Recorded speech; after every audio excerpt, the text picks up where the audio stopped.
Corona virus संक्रमण के मामले भारत सहित दुनिया के कई देशों में बढ़ते हुए रिपोर्ट किए जा रहे हैं।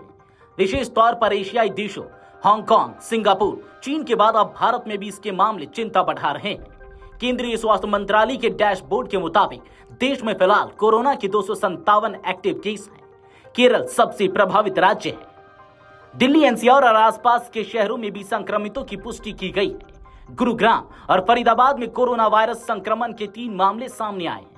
एक अधिकारी ने गुरुवार बताया कि गुरुग्राम से 2 और फरीदाबाद से 1 मामला सामने आया।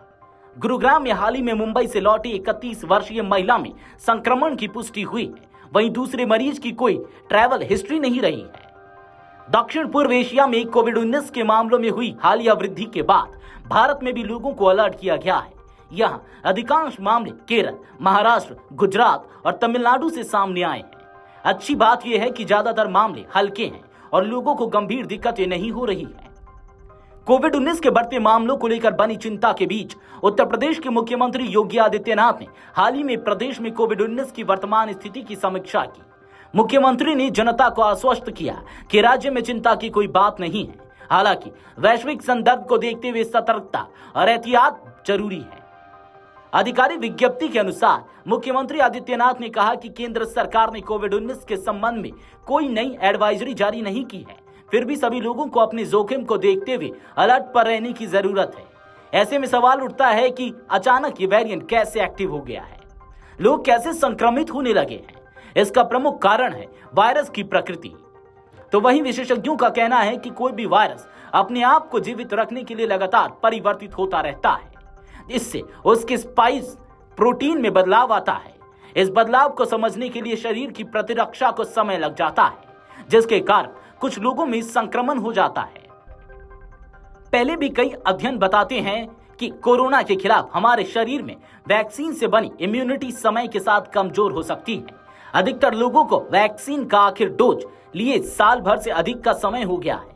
इस दौरान प्रतिरक्षा प्रणाली कमजोर हुई और वायरस ने अपने आप को थोड़ा बदल लिया। ये 2 परिस्थितियां हैं जो एक बार फिर से कोरोना को बढ़ा रही है।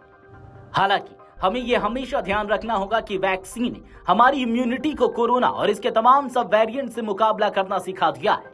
इसलिए संक्रमण के बहुत तेज फैलने या गंभीर रूप लेने की आशंका कम है। कोविड उपयुक्त व्यवहार का पालन करके हम इन जोखिमों को और भी कम कर सकते हैं। कोरोना वायरस संक्रमण के मामले भारत सहित दुनिया के कई देशों में बढ़ते हुए रिपोर्ट किए जा रहे हैं। विशेष तौर पर एशियाई देशों हांगकांग, सिंगापुर, चीन के बाद अब भारत में भी इसके मामले चिंता बढ़ा रहे हैं। केंद्रीय स्वास्थ्य मंत्रालय के डैशबोर्ड के मुताबिक देश में फिलहाल कोरोना के 257 एक्टिव केस हैं। केरल सबसे प्रभावित राज्य है।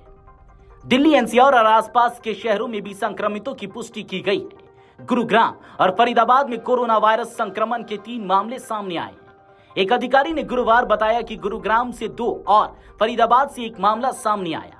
गुरुग्राम में हाल ही में मुंबई से लौटी 31 वर्षीय महिला में संक्रमण की पुष्टि हुई है। वहीं दूसरे मरीज की कोई ट्रैवल हिस्ट्री नहीं रही है। दक्षिण पूर्व एशिया में कोविड-19 के मामलों में हुई हालिया वृद्धि के बाद भारत में भी लोगों को अलर्ट किया गया है। यहाँ अधिकांश मामले केरल, महाराष्ट्र, गुजरात और तमिलनाडु से सामने आए हैं। अच्छी बात यह है कि ज्यादातर मामले हल्के हैं और लोगों को गंभीर दिक्कतें नहीं हो रही है। कोविड-19 के बढ़ते मामलों को लेकर बनी चिंता के बीच उत्तर प्रदेश के मुख्यमंत्री योगी आदित्यनाथ ने हाल ही में प्रदेश में कोविड-19 की वर्तमान स्थिति की समीक्षा की। वीडियो डेस्क अमरउजाला.com। अगर आप ये वीडियो YouTube पर देख रहे हैं तो हमारे चैनल को सब्सक्राइब कर बेल आइकन दबाएं और Facebook पर देख रहे हैं तो हमारे पेज को लाइक करें।